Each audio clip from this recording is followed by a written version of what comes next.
So good. It's a really nice question to start. Like, what makes a swimmer go fast? So that is essentially elite sport. Elite swimming is about going as fast, well, from one end to the pool, quicker than anybody else. So if you break it down into some key components. First off, great technique, great physiology. And the third one, which is very passionate for me, is great coaching. You know, having a great coach as a mentor, someone that you can lean on as an athlete, to, someone you trust to show you the pathway to becoming great at the same time. So if you look down at those components, technique, what makes a swimmer goes fast? Great technique. Spending time and the hours in training, perfecting your skills, your drills, analyzing, the best swimmers in the world, having a look at, their movement patterns and executing that in your daily training. So you don't actually see any swimmers on the podium at the Olympic Games, especially with bad technique. Swimming it's like an art, This is what we call the art of training.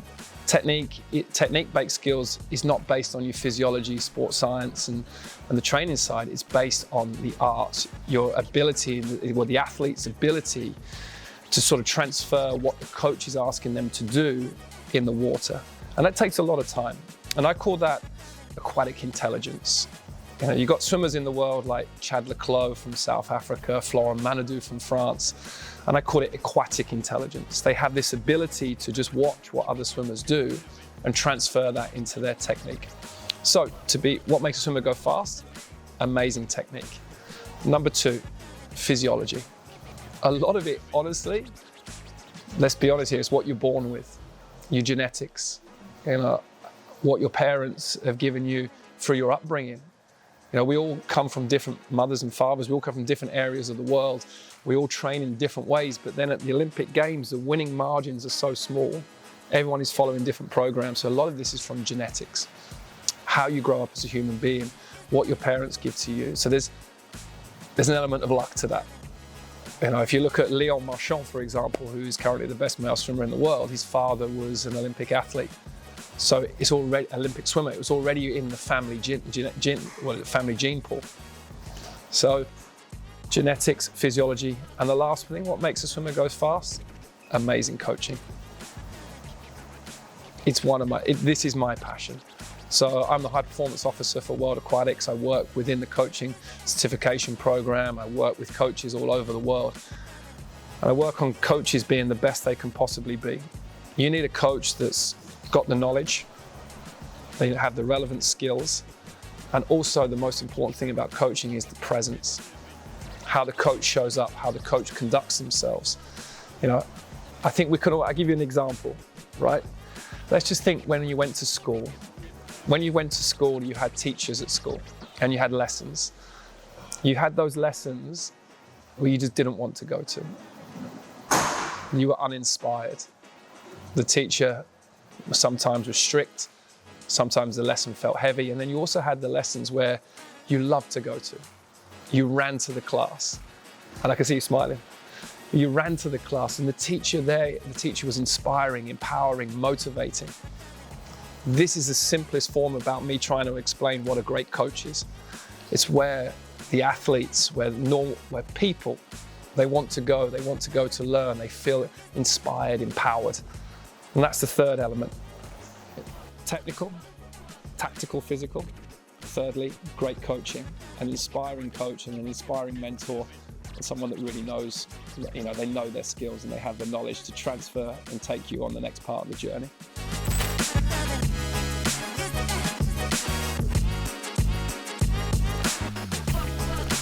Look, in sport, we have serial winners. We have your Michael Phelps, they win and they win again and they win again and they win again. You have Sarah Sjöström, Michael Phelps in swimming. They just, I call them serial winners. So I think that's the base of the question. What separates this serial winner from what we call normal winners? They're still amazing, right? You win the Olympics once, that's an incredible achievement.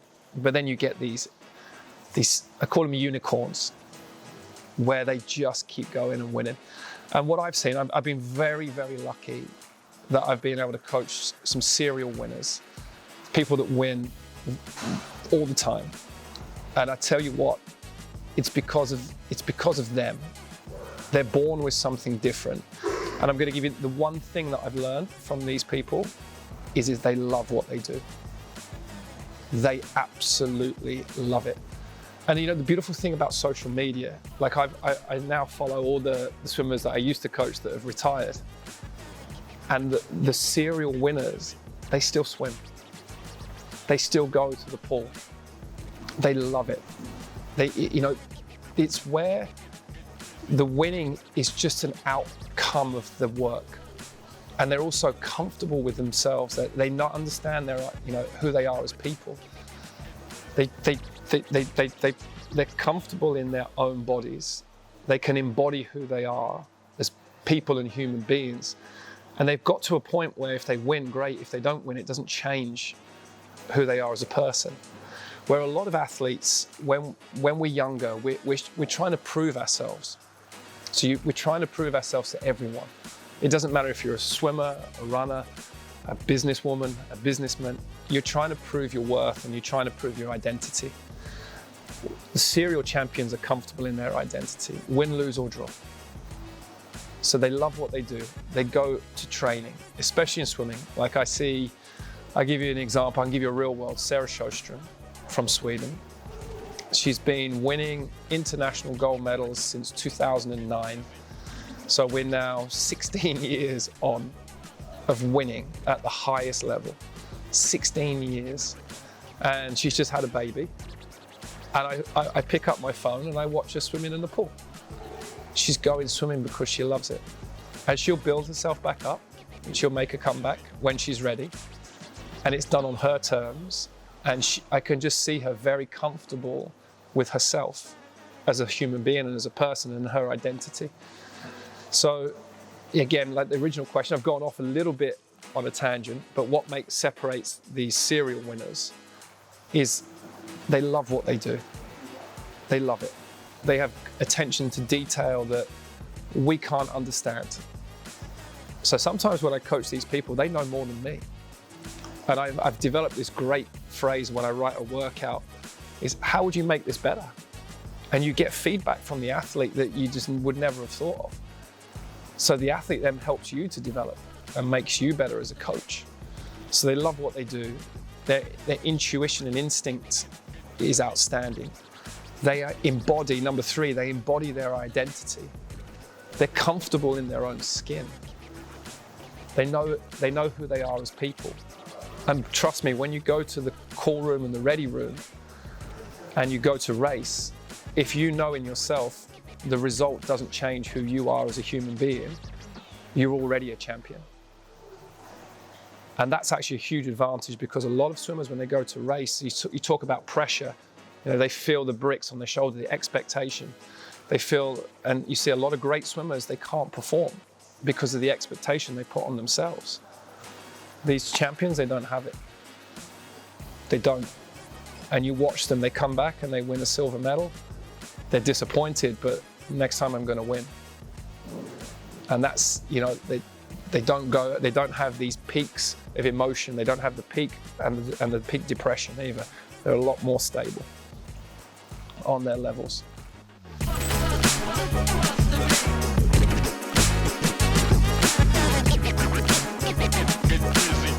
A lovely question. Yeah, I don't generally talk about my own athletic career, but yeah, I was a world champion myself. Unfortunately, I never got to the highest level in the Olympics, but I won a lot of medals in my career. And what that did, it opened doors, right? Being a successful athlete, it opens doors to opportunity. But what I figured out very fast is that opportunity will only continue if you are actually good at what you do.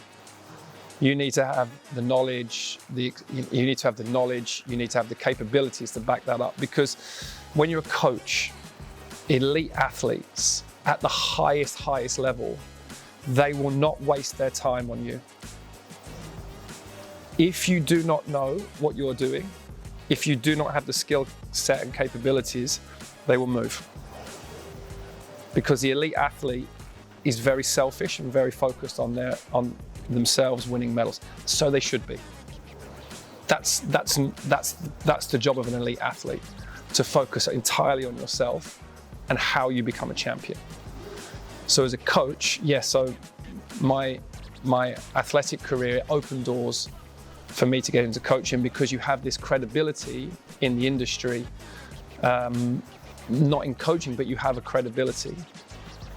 Then the challenge for any elite athlete going into coaching is to prove yourself. And we see in football all the time, just because you're a great football player doesn't mean you're a great manager. Now you have the Africa Cup of Nations coming up, so I know Morocco is gripped in football fever. And it's the same in swimming. Just because you've been a great swimmer doesn't mean that you're going to be a great coach. So you have to work on yourself. So my transition was, number one, I have to work on myself. I have to learn quickly. And how do I learn quickly? I get a great mentor. I worked in Marseille for 3 years with an amazing coach called Roman Barnier. So I had an incredible mentor. I upskilled very quick. I learned very quickly technical, tactical, physical skills of swimming that I didn't know before. I had a great mentor who could show me who could accelerate my development, could show me, the areas not to fall into. So, and I also volunteered for my first 6 months. I didn't get paid anything. I did it because I needed to learn. So this was my transition. If I'm going to advise any young coach now, and I do this all the time, they ask me, how do I get to the elite level? I always say, go and find the best swimming program in your country and work for free. Because you'll learn so much more there than what you will in the textbooks. You have to have your textbook skills, you have to. You have to have your basic education knowledge, you have to have it. But experience, and I call it tacit knowledge, of learning on the job is unbelievable. Dealing with athletes face to face, you don't learn in textbooks. There's no chapter on, real emotional intelligence and how to have a conversation with an athlete that may think totally different to you. You only learn that with practice and skill. So you have to put yourself in that environment. Put yourself in the environment that is the most challenging, where you feel the most uncomfortable. So in my transition, I was very uncomfortable, but that's where you learn the most. And I was in an elite program, watching the best, upskilling every day. So yes, the transition is very hard for an elite athlete. It opens doors and opportunity, yeah, but then you have to step up to that. And that only comes by working on yourself.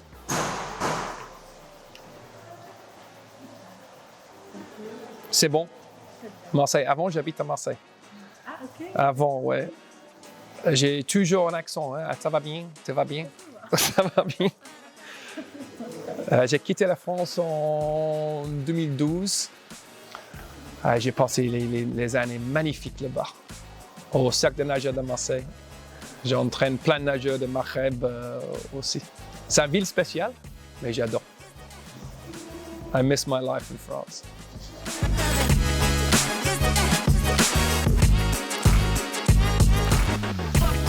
So high performance cultures and how to develop a high performance culture, honestly, starts with direction. Leadership, direction, transparency, and trust. So direction. Understanding where you're going, understanding where the program is going. Look, I don't believe everyone that we work with, we don't have to get on with everyone. We don't have to be friends. Okay, this is a cultural thing that's developed over time, and this team building thing. But the more I've worked, is I realized that we should surround ourselves with people that are different minds, different philosophies, people that think different. This is the beauty. You don't want an organization where everyone thinks the same. You don't want that. You want challenge, but you want healthy challenge. And healthy challenge in direction, it comes from leadership. So if we have say in Morocco, what's the direction? We need to have an Olympic champion by 2032. Done. Everyone's on the same mission. Everyone understands the goals and objectives. Next thing, how are we going to do it? So leadership sets the goals. Next is direction. How does this look? How does this look in Morocco? And in fact, we've got a seminar on the last day where I'm going to challenge the coaches. How do we win a medal? How does Morocco win a medal at the Olympics? And I'm going to put it on them to give us the answers, because they're responsible for it. It's a huge responsibility, and ones that they should be taking seriously. But we'll be doing this in our last seminar here. So direction, leadership. Leadership sets the agenda. Direction. How are we going to do it? Now, how are we going to do it is where the challenges come. And this is where some disruption happens. The best systems, the best high-performance cultures in the world embrace difference. They embrace people's opinions, but ultimately come back. We all respect the mission. As a group, we all respect the mission. We respect each other, and let's acknowledge that we're all different and we all function differently, and we can all bring something to the table. Culture, this is how we do things around here. Now, just in Morocco, it's different. So in all of my travels around the world, I get a lot of people say, what do the British do? What do the British do? What do the Australians do? What do the Americans do? It's not relevant here. Before I was talking a lot about this is British culture, now I'm like, no, what's important for people from Morocco? What do you do here that the British can't? Once you figure that out, or what the Americans can't, what the Australians can't, once you figure that out, you'll be better than these countries. So this is part of my role here in my lectures and workshops. Let's figure out what we do great, and then let's own it. Own these decisions, own our direction, own our mission, but really embody it. And the best cultures in the world, it's not an HR, human resources tick box. They really embody their mission. The coaches are all in line. They might disagree, they might have conflict, but they're all aligned in the mission, the vision, and the culture.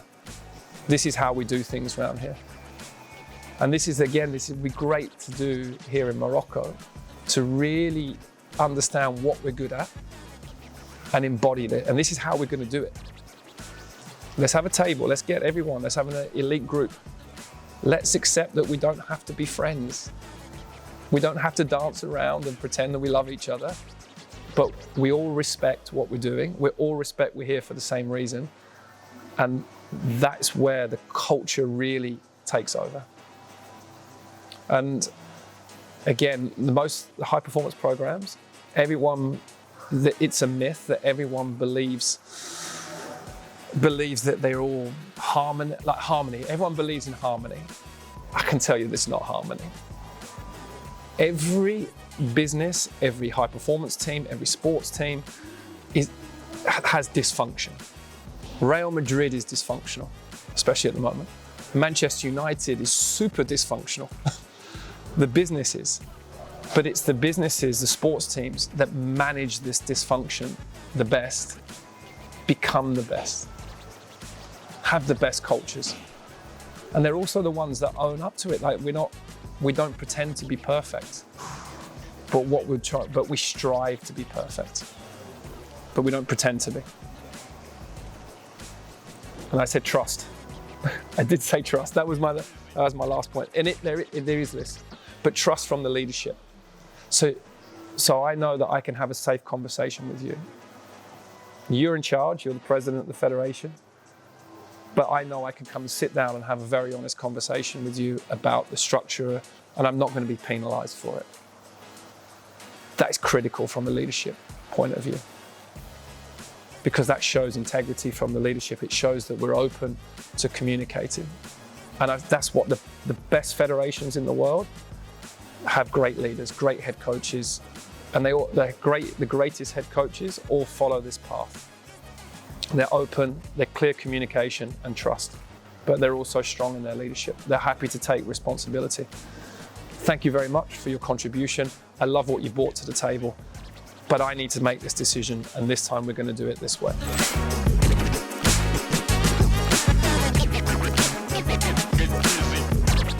What's the pathway to becoming an Olympian?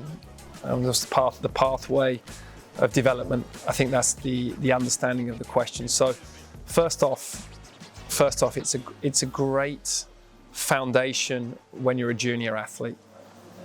We're seeing a lot more now that the athletes are successful of juniors, they generally transition into seniors. So the medalists at the World Junior Championships in a few years will generally transfer that into long-term success. So there's a huge importance on these development years and foundations.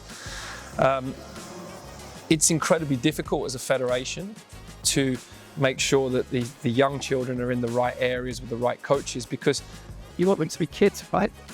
They have to go to school. They have to be human beings. And I think this is critically important to get that balance right. But the pathway is that national federations, they support the junior coaches in their development to help their young and talented athletes come through. And generally we have talent hotspots. So the best junior programs, they're generally in talent hotspots where the coaches are well supported. So in my opinion, a great pathway is to support the coaches, develop the coaches in areas, especially where there's key talent coming through, and that's your guarantee of long-term success. Invest in the coaches at home. We like to always look. I think it's a human society. We like to look out. America do it like this. Oh, he's American, he knows best. Or she's American, she knows best. But it's not the reality. The reality is to invest in your home talent and keep hold of your home talent. And that's the coaches. So in your pathway, invest in the coaches, upskill your coaches, put them on development pathways themselves. We become so athlete focused that we forget about the people that are looking after the coaches. So again, another one of my missions here is to help the coaches upskill and identify things in themselves that they need to get better. We're often so transfixed on what that athlete needs. What can we do for our athlete? Instead of what can we do for ourselves? The only sustainable pathway to success is to invest in yourself and your talent. Upskill yourself. Learn new systems, new ways, new methodologies, new techniques. That's part of the pathway. So for an athlete, the athlete pathway, great foundations, great settings. Who does that come from? It comes from the coach. Second part of development, upskill the coach. Invest in the coach. Make sure the coach is upskilling at the same level and developing at the same level of the athlete. A lot of times, a lot of things happen where the athlete develops, but the coach is playing catch up. That's the role, the help of the NOC, the federations to help the coaches upskill, which is again, this is why I'm here this week to run seminars for 2 days. That's why we're here doing this little podcast. So hopefully there's some good messages that come out. So athlete needs solid foundations, great coaching. It needs to be cared for and looked after, making sure they have this human life balance. A lot of times, I'm a parent. I want whatever's best for my son, but where's the line? A great coach needs to, will understand that. Sometimes they need their weekends off to go and be young people. So to help solid foundations, technically, tactically, physically, great coaching, allow them to be young human beings, to develop in a safe, mentally safe way. We see so many young athletes have all this mental pressure when they're young, told they're going to be champions at a young age, and then they burn out. So the coaches have to look after the mental health well-being of the athletes, making sure they're happy young people. If you're a happy young person and you're being, again, we spoke about serial champions, but from a young age, if we can talk to them about identity and who they are as a person, not just giving them value if they win, then we have a much more sustainable long-term chance. So, foundations, great coaching, good plan, long-term. Where are they going long term? Are they looking at the US system? Are they in an education system? So there's many different facets of development. Magnifique. Tout est bien dans les pays Maroc. Depuis que j'arrive ici, tout est super.